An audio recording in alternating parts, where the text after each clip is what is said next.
Halo semua, selamat pagi. Ini ada 28 orang di sini termasuk dengan tim saya. Terima kasih banyak untuk Sela, Tasya, dan juga Delia yang super membantu di dalam Bicara Dana ini. Kami memiliki program namanya Bicara Dana karena kami semangat untuk bisa membangun digitalisasi dan leadership dan apapun itu untuk bisa mensumbangsi digitalisasi literasi maupun membantu human resources knowledge kepada seluruh banyak organisasi termasuk Sweet Media begitu. Kami memiliki program Bicara Dana di mana sudah ada 227 speaker dana untuk bisa berkolaborasi dengan rekan-rekan untuk menjadi pembicara gitu. Jadi nanti besok-besok nggak harus saya yang jadi pembicara, bisa teman-teman kalau perlu untuk orang produk atau perlu untuk orang-orang dari bisnis gitu nanti bisa akan berbicara begitu. Oke, salam kenal semuanya. Saya tidak berlama-lama, saya akan langsung share slide. Nanti kemudian dari situ kita akan punya tanya jawab ya untuk bisa saling sharing. Oke, saya akan sharing slide saya. Semoga sudah bisa dilihat. Boleh tolong dikonfirm? Aman Ibu. Aman ya. Baik. So, saya akan men-sharingkan mengenai the leaders articulation. Di sini saya percaya Sweet Media lagi ngumpulin semuanya dalam waktu 1 jam untuk bisa berbagi dan saling sharing bersama-sama bagaimana kita bisa memiliki satu semangat leadership challenge di tahun 2023 nantinya ya. Karena sangat berbeda sekali challenge menjadi leaders 10 tahun lalu sama sekarang. Dan untuk itu salam kenal dulu, kalau biasa saya dikenal dengan nama Tina, lengkapnya Agustina Samara. Nanti kita akan bercakap-cakap, Anda bisa juga connect ke saya dengan LinkedIn dan kita juga akan bisa saling sharing knowledge bersama-sama. Oke, sebelumnya izin dulu saya sharing terkait Dana Indonesia supaya teman-teman juga tahu background-nya seperti apa begitu. Nah, Dana Indonesia ini lahir sebagai Indonesian Technology Financial Company untuk membuat performa digital platform, digital payment 4.0 dan visi kami adalah becoming the bridge toward financial inclusion untuk bisa membentuk Indonesia Cashless Society. Dan puji Tuhan Dana sudah 5 tahun membantu transformasi digital, nanti tanggal 21 Maret nanti ulang tahun dan kita sudah melayani kurang lebih 127 juta user. Di sini mungkin baru ditulisnya 100 juta ya, tapi dengan cepat sekali Maret kemarin dan mau tutup tahun ini kita sudah almost reach 130 juta user. Dan backgroundnya di Dana, saya menangani hampir 950 Dynamics dan 60%-nya itu adalah engineers dan 30%-nya adalah female representative di manajerial. Dan kita juga sudah melakukan transaksi di mana transaksinya kita sudah melayani kurang lebih 500.000 UMKM dan juga transaksinya sekarang udah meningkat juga, bukan 6 juta transaksi per day lagi, tetapi 13 juta transaksi per day. Dan untuk itu teman-teman sekalian, karena Dana itu adalah sifatnya startup, jadi I will share several in terms of the leadership dari startupnya itu sendiri, nanti teman-teman bisa akan bertanya jawab. But at anyway, saya akan lakukan satu sharing dulu dengan brutal fact yang ada sekarang. Apa yang menjadi salah satu tantangan ya dengan era pandemik ini sudah kurang lebih 3 tahun teman-teman sekalian, yaitu adanya change fatigue and work friction dan attrition dan productivity menjadi satu tantangan. Mungkin Mas Yoga ada yang pegang HR juga akan menjadi tantangan gitu ya di Sweet Media. Saya nggak tahu apakah sudah full work from office atau work from home atau masih setengah-setengah begitu. Tetapi apapun itu, even work from office, sekarang kita akan bisa melihat bahwa tantangannya besar sekali di mana change fatigue driving attrition. Orang itu merasa bahwa dengan Zoom to Zoom meeting, screen to screen, dengan 12 hours working hours gitu, itu mulai merasa sendiri, feeling lonely. Dan kalau kita bisa melihat di grafik yang sebelah kanan, itu teman-teman akan bisa melihat bagaimana high intent untuk stay-nya dengan work friction. Kalau bisa dilihat di sini adalah begini. Yang sebelah kiri itu adalah kalau itu friction-nya makin banyak, itu orang untuk intent to stay-nya itu akan lebih sedikit karena kan friction-nya terlalu banyak ya. Kemudian mereka jadi burn out ataupun sebenarnya pekerjaan nggak apa-apa, tapi karena ada konflik dengan timnya, mereka akan tend untuk less stay with the company.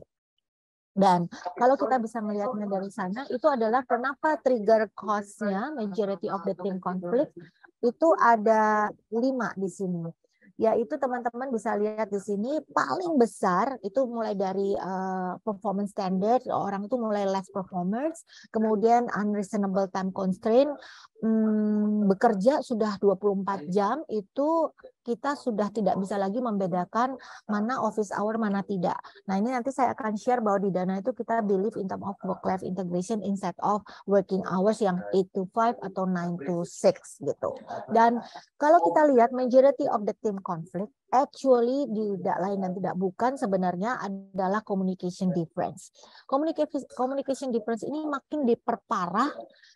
Sebelum pandemik aja sudah banyak friction gitu ya, bagaimana cara kita berbicara, kemudian pola pikir orang berpandangan tentang konteks kalau kita bicaranya seperti apa, itu sudah lumayan issues gitu. Apalagi dengan adanya pandemik, dengan kita bisa melakukan urusan chat-chatan aja, zoom-zoomnya nggak pakai video, kemudian kita bisa mengurangi itu dengan adanya face expression-nya nggak ada gitu ya, itu akan menyebabkan communication difference. Sorry, ini background-nya ada orang ketawa, kedengeran nggak ya, Sela? Can you confirm? Kedengeran Mbak, tapi suara Mbak Tina masih aman. Oke, ya udah, soalnya ini too heavy. Oke, fine. Nah, jadi tantangan terbesarnya berikutnya adalah open communications. Nah, bagaimana kemudian di era pandemik dengan adanya working from home dan working from hybrid dan kemudian chat group juga makin banyak, itu adalah communication secara hierarki di dalam organisasi itu dengan campuran generasi yang sudah 4 generasi, dari owner, baby boomer, sampai kemudian milenial, solonial, maka open communication itu yang paling penting. Karena dengan open communication itu increase workplace productivity-nya itu meningkat 25%. Yang saya maksud dengan open communication itu adalah teman-teman sekalian bahwa di dalam organisasi itu untuk setting hierarkinya harus dipahami bahwa mungkin dulu banget konvensional company itu kalau ngomong dengan atasan itu harus melalui layer. Kalau enggak atasannya marah gitu, atau atasannya ngerasa lu level apa kok bisa langsung ngomong ke saya. Nah, itu mungkin masih berlaku di beberapa organisasi atau company-company BUMN begitu. Namun kemudian mereka juga sekarang sudah punya open mind bahwa komunikasi itu harus sifatnya adalah laba-laba ya. Semua orang, everyone can talk to any levels. Kalau enggak itu akan terlalu hierarki, itu akan bisa melambatkan proses daripada proses improvement sendiri ataupun fakta-fakta yang ada kalau misalkan ada permasalahan. Dan leadership dengan effective communication skills is very important. Dan kalau kita lihat di sini ada kurang lebih 7 pillars yang kita bisa melihat bahwa efeknya better understanding, develop trust, kemudian relationship-nya jadi very close gitu ya, good working environment, motivated employee-nya jadi lebih, mereka merasa ada yang ngayomin gitu ya, ada yang bisa ngepupukin mereka gitu. Tim coordination-nya jadi lebih sehat dan juga excellence productivity. Pertanyaannya sekarang teman-teman, Anda menjadi managers, dikasih anak buah, itu given by struktur organisasi. Tapi pertanyaan saya adalah yang saya akan challenge dan itu self-talk dan silakan melakukan self-assessment gitu. Are you good leader or not? And first thing first, selain kemudian good leader, itu sebagai pencitraan bahwa managers not necessarily good leader, tapi good leaders juga not necessarily good managers, ya kan? Karena managers itu kita ngomongnya taktikal, sementara good leader itu ngomongnya bagaimana dia bisa melihat orang, melihat karyawan, melihat tim itu as part of human being yang dia mau develop. Nah, untuk bisa melihat bahwa dia punya hati untuk bisa membangun, that's a true leader. Nah, it's talking about the true leader itself. Apa bedanya adalah ketika influence is a power. Kalau Anda menginfluence because of organisasi gua bos lo, itu secara struktural. Tapi bagaimana challenge-nya ketika kita bisa influence orang yang bukan bawahan kita tapi orang lain. Nah, itu the power of leadership. Nah, untuk bisa melakukan influence leadership itu kita memiliki ada 5 hal yang mungkin itu harus Anda camkan dan ini menjadi tantangan gitu ya. Saya ngomong di sini bukan berarti kemudian saya udah bagus banget di dalam 5 ini, tetapi adalah bagaimana kita sama-sama terus bisa berproses. Leadership itu ngomongin proses. Sampai berapapun umur kita akan terus berproses untuk menjadi leader yang baik. Nah, intinya pertama mungkin saya akan ngomong yang merah muda dulu gini ya. Kebetulan aku juga pakai baju pink gitu. Tapi I like to talk about the selfless. Kalau kalian belum selesai menjadi diri sendiri, belum selesai dengan diri sendiri, you still punya ego gitu ya, self-acceptance-nya aja masih problems gitu, itu susah untuk bisa menjadi leader. Mungkin you are good in managing the data, you are good in managing KPI, pinter sellingnya, pinter ininya, tetapi kalau Anda belum selesai dengan diri sendiri, masih mau manggung, masih mau kalau lupa di CV atau lupa manggil bapak ibu atau lupa title-nya gitu ya, marah gitu. Nah itu artinya kita belum selesai dengan diri sendiri. Kemudian kalau misalkan anak buahnya bekerja dengan baik, dia yang take the credit. Nah itu belum selesai dengan diri sendiri. Nah selfless artinya ketika kita sudah selesai dengan diri sendiri dan apapun yang kita lakukan dulu kita mikirin orang lain. That's the leader. Nah ini tantangan karena saya ngeliatin tadi waktu open camp tuh wah ini semuanya masih muda-muda, semangat mudanya masih luar biasa gitu ya. Pasti kan aku juga butuh pengakuan dong, butuh validasi dong. Kalau apa-apa kan aku butuh naik panggung dong. Enggak apa-apa, betul juga itu. Jadi selfless tuh bukan berarti kita terus humble-nya tuh sampai nggak perlu apa-apa di belakang panggung terus, enggak. Tetapi adalah kita juga tahu kapan kita harus maju ke panggung untuk sebagai mensupport anak-anak tim kita, kapan kita tahu kita harus mundur untuk bisa memajukan tim kita, dan kapan kita juga tahu bahwa orang kalau nggak menghormati kita, ya nggak apa-apa juga, ngapain lu marah gitu kan. Nah itu ngomongin self. Lalu believable, kita punya belief yang kita drive. Kalau dikit-dikit kita tuh nggak tahu apa-apa, kita nggak punya positioning itu nggak bisa. Dan leaders itu take risk. Dan di belief ini kita take risk. Kalau kita tahu kita mau apa yang kita tuju, kita tahu goal kita kemana, biasanya kita akan berani sekali mengambil resiko. Tapi kalau manajer yang mau aman aja, dikit-dikit ngeliatin ada resiko nggak mau tanda tangan, dikit-dikit ada resiko, udahlah kita main aman aja, udah nggak usah make decision, atau udahlah program ini mendingan nggak usah dikerjain aja gitu, yang mendingan kita diam-diam, yang penting kita nggak dimarahin bos. Nah, you are good managers, but you are not good leader. You are not the truth leader, karena truth leader have a belief. Dan tentu saja capable. Seorang leader nggak bisa cuma ngomong doang, itu dia motivator. Seorang leader dia good in managing juga. Jadi dia tahu kapan dia punya technical skills harus di push up, dan itu disebutnya capable. You need to be capable. Dan leader need to be reliable. Nah di sini saya juga men-challenge anak-anak Dana gitu ya. Di Dana tuh kita punya 950 karyawan dan 112-nya adalah managers level, 20%-nya. Dan itu saya selalu bilang begini, as a leader, you need to be visible enough for your team. Kalau lu maunya work from home terus kagak pernah kelihatan sama tim lu, you are not reliable, you are not visible enough untuk di reach oleh leader. Jadi kita tuh harus reliable kapanpun itu. Mau nggak mau nih, 24 jam kerja gitu. Kadang-kadang nih tim saya nangis malam-malam jam 10 stres, Mbak boleh nggak ngobrol? Ya mau nggak mau, lu udah capek, tapi you have to go, you have to be with them. Nah itu reliable. Reliable doesn't means bahwa nih leader-leader nih ya maunya gajinya gede, mau title manager. Tapi sorry ya, I have a family meeting. Sorry ya, 8 to 5, jam 6 gue agak susah slow respon. Of course, itu nggak apa-apa. Saya juga setuju, kita juga harus bisa bagi waktu dengan family. For me, value family is important. Tetapi ketika kita udah jadi managers, jangan mau title sama gaji doang. You already live with them.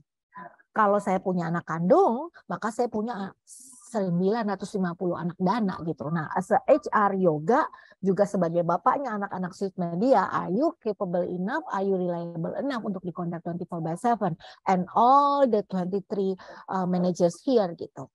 Dan emotional connected. Nah, emotional connected buat saya itu tantangan terbesar untuk bisa jadi leader. Karena kalau kita nggak bisa building the chemistry, building the trust, itu nggak akan bisa influence.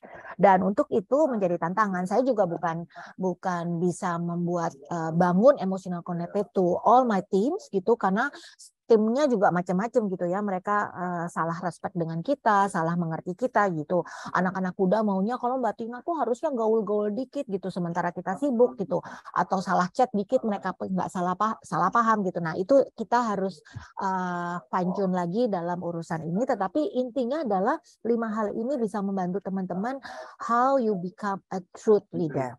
Apakah sudah sempurna? Tidak. Jadi itu tolong dicamkan gitu ya. Jadi jangan kemudian pulang dari sini stres gitu ya. Lima ini dicanangkan terus kayaknya gua nggak semua deh. Terus gimana jadi truth leader? Nggak apa-apa. Flowing dan processing itu yang menjadi salah satu kuncinya.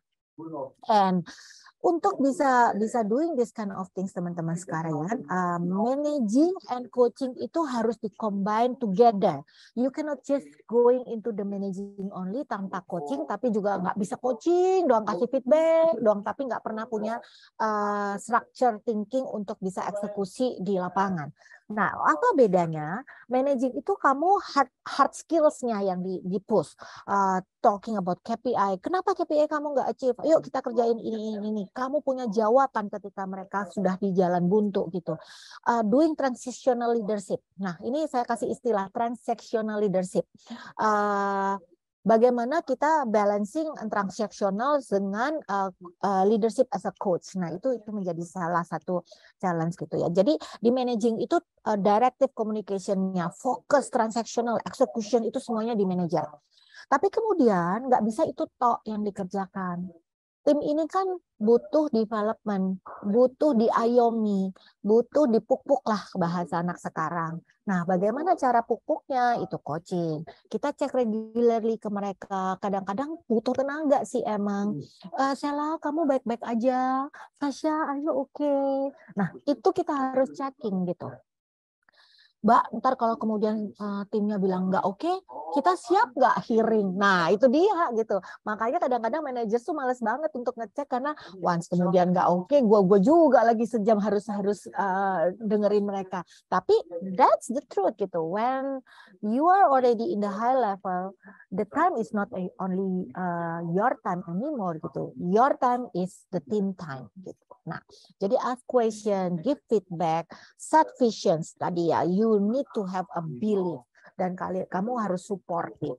Ini menjadi salah satu tantangan untuk bisa membalance managing dan coaching. And research shows bahwa 8% of leaders are great listener and communication. 8% kecil atau besar teman-teman sekalian? Kecil ya. Karena sebenarnya the truth leaders listen more. Saya juga belajar untuk bisa berproses dan bertransformasi untuk bisa becoming a truth leader. Kalau mungkin teman-teman ketemu aku 15-20 tahun lalu, aduh cerewetnya minta ampun, aduh nggak sabarnya minta ampun gitu ya. Baru tim itu baru mau ngomong sedikit, gitu, gue udah bilang, gue udah tahu, bla bla bla gitu. Karena orang udah baru ngomong saya udah tahu A, B, C, D sampai Z gitu. Tapi kemudian saya belajar pelan-pelan ketika saya certified coach gitu bahwa leaders itu nggak usah nunjukin lu pintar. Justru lu harus kasih mereka stage untuk berproses, untuk bisa ngomong, dan kalau ada yang salah, biarkan mereka sendiri yang menemukan salahnya dengan kalian melemparkan pertanyaan. Kemudian leaders itu nggak usah sok-sokan tahu, justru lu diem, biarin mereka ngomong, lu akan punya find the wisdom from there. And I learned a lot. Dari situ saya berproses juga untuk belajar diam. Dan ketika anak-anak ini ngomong, saya tahu itu salah ataupun saya tahu udah jawabannya dalam 1 menit aja dia ngomong, not even 30 detik saya udah tahu ini harusnya begini. But I'm trying untuk be patient enough Mereka ngomong 10-15 menit, I'm trying to be patient gitu. Tapi kadang-kadang kumat juga. Itu saya bisa ketawa-ketawa gitu. Kadang-kadang kumatnya adalah kalau udah nggak sabar, waktu saya juga udah pendek gitu, mereka baru ngomong sorry I have to interrupt gitu ya. Tapi I learn also from that one too. Nah, bagaimana kita improving listening skills? Saya nggak akan bahas banyak, tapi ini teman-teman boleh screenshot, nanti boleh aja di-share, karena ini adalah ilmu yang kita bagi sama-sama kok. Nanti kita Q&A aja untuk ngomongin bagaimana saya implement di Dana gitu ya. Bahwa kita detect emotion kita, yaitu saya belajar juga bagaimana stability in term of emotion, kita belajar untuk shut up your mouth gitu ya, don't interrupt, biarin mereka ngomong dulu gitu ya, dan stay focus. Nah, stay focus ini menjadi salah satu bagian yang tantangan terbesar. Karena dengan zaman digital begini, kita Zoom begini, saya nggak tahu nih manajer-manajernya. Hai teman-teman, aku lagi Zoom begini, kalian mungkin multitasking, masih ngejawab chat, masih like-like-kan IG, ngeliat Reels, mungkin bisa begitu gitu. But if you have a heart to talk with the team, biasanya saya akan taruh handphone saya stay focus. Karena disitulah be a present for that. Bukan tektokan. Kalaupun kadang-kadang urgent, misalkan saya tahu nih saya lagi nunggu bos saya akan ngomong sama bos saya. Saya akan ngomong sama tim aku gitu ya. Sorry, I'm also waiting for the call. If you don't mind, saya taruh ya. Nanti kalau ada telepon, I have to pick it up gitu. Jadi you need to be present with that untuk bisa doing the listening skills. Nah, di Dana itu sendiri bagaimana teman-teman sekalian? Saya di Dana udah almost 5 years dan Dana juga akan berulang tahun 5 years gitu. Salah satu yang saya sangat believe dengan 7 value ini karena itu juga my values gitu. Bagaimana ketika kita bekerja, we need to be humble. Jangan sombong deh. Lu hari ini bilang lu ngerti semua, besok udah obsolete all the knowledge gitu. Jadi buat saya anak-anak muda ini yang ngerti digital, mereka yang paling cepat bikin PowerPoint-nya. PowerPoint ini mohon maaf, mungkin bukan saya yang tektok-tektok, kan udah timnya Sela, timnya Delia, Sasha gitu yang pandai untuk bisa crafting everything. Jadi jangan sombong bahwa semua ilmu kita udah tahu, enggak. You are not Superman, you are not Superwoman. If you worried bahwa lu jadi bos tuh harus tahu semua, itu salah banget. Karena we need to work together dan everyone have their own blind spot. Of course, I have my forte. Saya punya beberapa strength, tetapi strength itu tidak bisa menutupi banyak sekali ilmu-ilmu baru yang kita nggak tahu gitu. Nah, jadi please be humble. Teamwork, embrace change, result driven, resilience, integrity, dan customer first is one of our values juga yang ada di Dana. Yang setiap kali kita believe in terms of the culture, leadersnya juga harus believe on this part. Maka dalam 7 values ini kita masukkan itu dalam KPI. Jadi performance management kita yang setiap direview setiap 1 tahun sekali, dan itu in the middle kita ada mid-year performance. Itu 70%-nya hard KPI managersnya, kemudian 30%-nya saya kasih managersnya untuk memiliki jurisdictions atau memiliki ruang untuk bisa menilai behavior daripada timnya itu sendiri. Jadi 30% of the nilai itu dari 7 values. Jadi manajersnya ngasih nilai. Misalkan ya, Sasha reporting to me, maka saya akan kasih nilai Sasha, embrace change kamu nilainya dari 1 sampai 5, 5 yang paling bagus. Nilainya 2 gitu. Kenapa 2? Karena kamu embrace change-nya kurang, baru dikasih kerjaan dikit selalu bilangnya enggak berani coba, misalkan kayak gitu. Atau saya senang sama Sasha ketika saya kasih dia nilainya 4 gitu. 4 artinya outstanding. Kenapa? Setiap challenge yang diberikan dia ambil tantangan itu. Nah, itu embrace change. Jadi kita kasih ruang manajer itu untuk menjadi coach dan dia punya hak untuk kasih nilai itu kepada timnya. Itu untuk bisa ngomongin 7 values. Salah satu contoh bagaimana value itu jangan hanya manis jadi poster, jangan hanya manis dan bagus di SOP doang, di sosialisasi aja, tapi harus diartikulasikan itu menjadi eksekusi level behaviornya. Nah, di Dana kami punya namanya Duta Dana. Duta Dana itu adalah setiap quarterly saya pilih orang yang cukup bagus di dalam behaviornya untuk satu value. Contoh quarter ini kita punya value customer first. Jadi setiap quarter itu kita campaign dan ada 3 behavior di dalam customer first-nya. Misalkan kamu harus eskalasi dengan baik dan sebagainya. Nah, kemudian kita kurasi setiap divisi promoting kasih satu nama untuk menjadi duta customer first gitu. Dan kemudian kita voting, lalu nanti setiap divisi akan bawa mereka punya nominasi. Lalu kenapa kok gua jadi duta dana customer first? Karena begini gitu. Nah, nanti akan ada people choice dari 950 orang ini boleh memilih. Bener nggak sih ini orang ngomong begini tapi gua aja nggak percaya kok dia jadi customer first gitu. Ya udah jangan di voting. Dan untuk bisa membuat living with the values, setiap divisi itu kan pasti nature of job-nya beda-beda. Maka kita punya yang namanya agent of champion atau kita kenal dengan nama AOC, agent of culture ignition. Jadi setiap divisi itu ada champion-championnya yang menjadi perpanjangan tangan leader, perpanjangan tangan HR untuk buka mata, buka kuping untuk lihat situasi. Karena setiap divisi punya issues berbeda-beda untuk bisa kita bantu untuk engagement-nya, untuk bisa melihat leadership-nya problem atau enggak. Because company value, company culture is the key when you are running startup or even now organisasi maupun dari established company mereka udah shifting and seeing the importance of culture. Makanya sekarang tuh udah banyak tuh kalau di LinkedIn ya teman-teman bisa lihat Chief of Transformation, Chief of People and Culture. Apalagi ya, ada nama apa lagi ya? Waktu itu Sela aja lagi nyari nama tuh. Chief of apa tuh? Coba di chat aja tuh, lucu-lucu. Teman-teman ada nggak pernah dengar apa? Coba saya pengen lihat di chat. Lucu-lucu kan biasanya chief-chiefan macam-macam. Nah, tapi karena apa? Chief of People Heart. Waduh, apalagi coba teman-teman bisa dengar dong. Saya mau chatnya. Coba di browsing dulu. Chief of Values, Chief of Culture, itu banyak sekali gitu. Jadi sudah segitu pentingnya how we run the employee. Itu adalah saya suka pakai quote bahwa before you ask their hands, win their heart.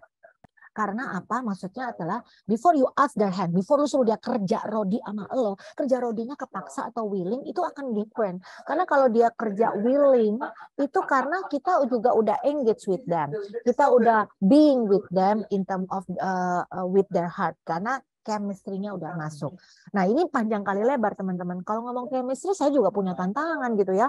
Tim saya juga ada yang sebel banget sama gue gitu ya. Terus gue juga harus minta maaf sama mereka gitu kalau misalkan terlalu pushy atau nggak ngertiin mereka gitu. Karena generation gap ataupun the way we talk is totally different. Nah, untuk bisa tahu totally different in terms of team dynamic ini di Dana sendiri, setiap orang yang masuk Dana pasti mereka akan dilakukan assessment in terms of the appetite of the personality. Kita namanya mereka merah, kuning, hijau. Merah, kuning, hijau. Apa maning ya? Biru. Kuning, hijau. Oh biru. Iya, Sasha. Terima kasih, biru. Jadi kita namanya team dynamic assessment. Jadi everyone harus di-assess untuk kemudian nanti kita kasih ke manajersnya. Kita juga sharing ke timnya. Gue nih merah loh, gue nih biru loh, gitu. Nah, apa itu kalau merah itu? Kalau mungkin teman-teman tahu DISC, mungkin yang belajar itu hampir-hampir sama. Ya, jadi dominan, influence, steadiness, ataupun compliant. Kalau biru tuh orangnya saklek banget, datak banget. Kalau merah tuh orangnya pengen otoriter gitu ya. Kuning tuh aduh ketawa melulu, seneng banget gitu. Hijau itu orangnya melo banget, perasaan banget, caring banget. Nah, itu orang hijau. Nah, itu di Dana kita setiap orang pasti saya assess itu supaya kemudian mereka bisa paham satu sama lain. Jadi kalau berantem, lu ngertiin emang kalau orang merah tuh cara ngomongnya kayak gitu, straightforward banget. Orang hijaunya aduh kok lu nggak pakai minta maaf. Aduh sorry gue kagak ada waktu, kata orang merah kayak gitu ya. Tapi that's the cool things of the team dynamic, karena buat kami di Dana saya bilang you are not Superman, you are not Superwoman. Merah, kuning, hijau, biru semuanya saling melengkapi. Nggak ada yang bisa bilang bahwa merah lebih bagus dari hijau, nggak ada hijau bilang lebih baru dari biru gitu. Nah, Di Dana sendiri yang saya bilang bahwa work vision itu banyak. Dan sekarang kita sudah brutal fact bahwa 24/7 itu kerjaan udah kadang-kadang kecampur-campur, benar nggak? Aduh, udah kayaknya kok makin lama kerjanya Zoom to Zoom-nya makin berasa lama ya Mbak ya kerjanya daripada ngantor. Iya, karena work and life integration is there. You cannot split it anymore. Bahwa gua kalau ngantor ya gua ngantor aja. Pulang dari kantor gue nggak mau lihat email lagi, gue nggak mau pegang chat, gue nggak mau pegang handphone, gue taruh. Mungkin zaman dulu masih bisa tuh Anda dipakai oleh kantor. Tapi sekarang kalau Anda ngomong kayak gitu, mohon maaf nih ya, sebentar lagi mungkin Anda sebentar lagi namanya udah hilang tuh ya di HRIS-nya. Karena apa? We are looking for the reliable person. Reliable meaning apa? Ya pinter-pinter kalian kita kontak tetap bisa dikontak. Orang yang nggak reliable ya mohon maaf akhirnya minggir sendiri gitu. Karena work life integration is there. It's okay. Kamu pagi harus nganterin anak ke sekolah nggak? Pak gitu. Tapi apakah kamu bisa dikontak dan enggak waktu nungguin anak sekolah atau nungguin anak basket atau mau nemenin mamah ke rumah sakit enggak bapak juga karena now harus begitu gitu karena udah jalanan macet harus juga berbakti dengan orang tua nemenin mamah ke kantor lagi ke rumah sakit atau nemenin belanja nggak apa-apa gitu sambil lu nemenin belanja sambil ngezoom.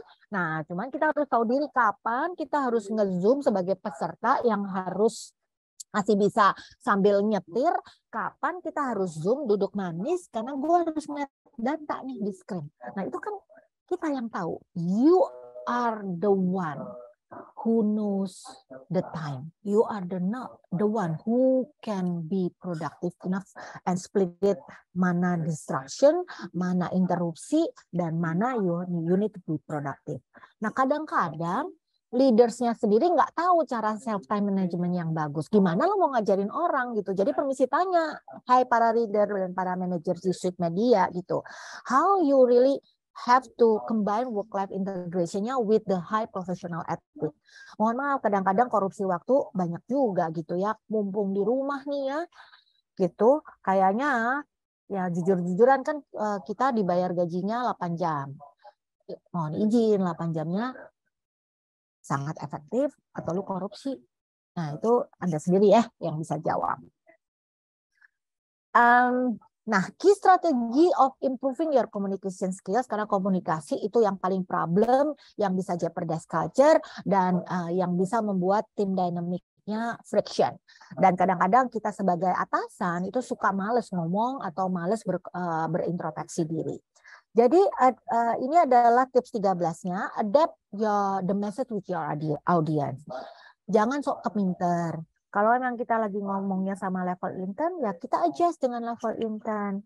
Kalau lagi ngomongnya dengan C-level atau eksekutif, ya adjust lah lu punya present, eksekutif presentnya harus bagus. Jangan juga, saya anak intern ibu, terus duduknya mojok, ngomongnya nunduk gitu. Nggak usah juga, you are as intern ya. Hai Bu Tina, saya Tina, intern dari People Team. Nggak apa-apa juga gitu ya. And then remember that what, why, and how. Maksudnya apa? Kalau kita ngomong kasih konteks, leader tuh kadang-kadang karena saking banyaknya kita kalau mau nagih janji atau follow up itu lupa kasih konteks gitu ya. Anak-anak ini nggak ngerti visionnya apa, missionnya apa, kok tiba-tiba disuruh kerja ini gitu, bingung gitu ya. Jadi harus kasih konteksnya. Host regular meeting. Mau nggak mau kita harus punya regular meeting untuk bonding dengan mereka, cultivate engage environment gitu ya. Kemudian libatkan mereka pada saat goal setting, be empathy dan try personality test. Nah ini nomor 7 ini yang saya tadi bilang di tim dynamic di Dana kita adopt that one. Ask for third party opinion. Di Dana we have 360-degree assessment. Jadi anak-anak juga dikasih feedback bukan hanya dari manajersnya, dari cross functions. Dan kita punya yang namanya Customer First Index. Customer First Index adalah setiap tahun kita survei ke setiap divisi ataupun beberapa stakeholder yang menggunakan service kita, mereka puas nggak sama kita? Kalau mungkin kalau urusan Anda pakai ojol, pakai bintang 1 sampai bintang 5, nah ini juga sama gitu. Jadi contoh nih di People Team. people atau di HR kan kami melayani semua orang, maka semua orang boleh menilai kami. Kemudian contoh misalnya orang risk juga kita bikin customer first indexnya. Orang risk itu banyak melayani siapa? Melayani tim legal, melayani tim operation, melayani tim bisnis. Maka tim bisnis kita minta mereka untuk kasih survei tentang risk ini, cara mereka udah serve better atau enggak. Nah, itu menjadi satu bagian dari kita. Ya, share milestone, be transparent, know your staff and the rules, and least professional to facilitate communication. Jadi berkomunikasilah dengan baik sesuai dengan konteks dan audiensnya juga gitu ya. Kalau lagi casual ya ngomonglah casual, lagi karaokean ngomonglah sesuai dengan konteksnya, jangan ngomongin kerjaan terus bikin pusing gitu. Ya, listen more itu udah tadi ya. Leaders yang betul tuh pasti listening skills-nya tinggi. Dan itu juga tantangan kalau buat gua. That's my blind spot. Dana sudah 5 tahun teman-teman, dengan talenta-talenta yang ada yang kita hiring 950, I think that's the blessing mereka yang berkreasi, dan dalam 5 tahun itu puji Tuhan bahwa kita menang award begitu banyaknya. Saya rasa itu pun blessing dari yang di atas gitu ya, dan anak-anak Dana ini yang tadi saya bilang kalau sombong dikit gitu, saya bilang sombongly dikit gue jewer deh gitu. Karena apa? What you did in the first of Dana itu udah irrelevant. Lu mesti bikin lagi inovasi yang baru. Lu mesti bikin hal yang baru. Nah, dengan demikian mereka berkreasi terus gitu ya. Kita dapat HR award-nya cukup banyak, tapi anak-anak people saya selalu saya challenge lagi, not enough gitu. Dan saya selalu minta, dan Sasya yang pegang employer branding, saya selalu bilang, award apa lagi? I want the global award. Karena buat kami, nama Dana itu kita punya vision untuk cashless society. Tapi saya bilang sama anak-anak, we are local but global world class. That's why we talk in English every day. In formal communication, email, we always talk in English. Buat apa? Bukan masalah soal bahwa kita mau Inggris-Inggrisan, tetapi kita punya belief gitu. Kalau lu bisa jual Indonesia, selling about Indonesia, and Dana as a first technology financial apps, we want to be a super app, you need to be present in global. Jadi buat saya anak-anak Dana nggak malu-maluin waktu maju, present ke investor, present ke luar, bicara Dana gitu ya. Udah kemana-mana anak-anak Dana ngobrol, di Singapura fintech lah, di Malaysia lah, di mana-mana. Bukan karena sosokan Inggris, tapi I want them to know Indonesian talent is that. Nah, makanya kemudian terakhir kita menang Diversity Award dari LinkedIn Talent Award, dan Dana as a super apps we are won in a row ya sebagai first Google Apps yang paling di-download paling banyak ataupun yang menjadi aplikasi terbaik UI UX-nya. I think pretty much it. Saya stop sharing, kita akan tanya jawab ya. But I will share one quote that I like here. Thanks for the EB yang prepare. Karena dengan zaman hybrid ini, itu tantangan terbesarnya adalah bagaimana kita juga cukup bisa adjust our leadership styles. So leading remotely makes the complex roles of leading even more complex. And it takes new skills to get a better result by Kevin Aikenberry. And for this kind of things, being a true leader is a challenge, but it's a process. So let's become a true leader. I think pretty much it's from me. And if you want to follow Dana, itu ada di Days in Dana and Dana ID. Itu di situ kita juga tidak miskin untuk berbagi ilmu gitu ya. Kita sebar-sebarin di Dana itu kita lagi culture activity-nya kayak gimana, si Sasya lagi bikin apa, itu kita posting di situ supaya buat teman-teman juga dapat inspirasi mau bikin engagement program kayak gimana ya. Nah, itu di Days in Dana kita share. Jadi teman-teman silakan follow supaya bisa membantu mendapatkan ide-ide ataupun Dana tuh lagi ngapain. You can just copy paste with all things yang mungkin bisa fit in with your company. I think pretty much it from me. Saya kembalikan ke Haifa.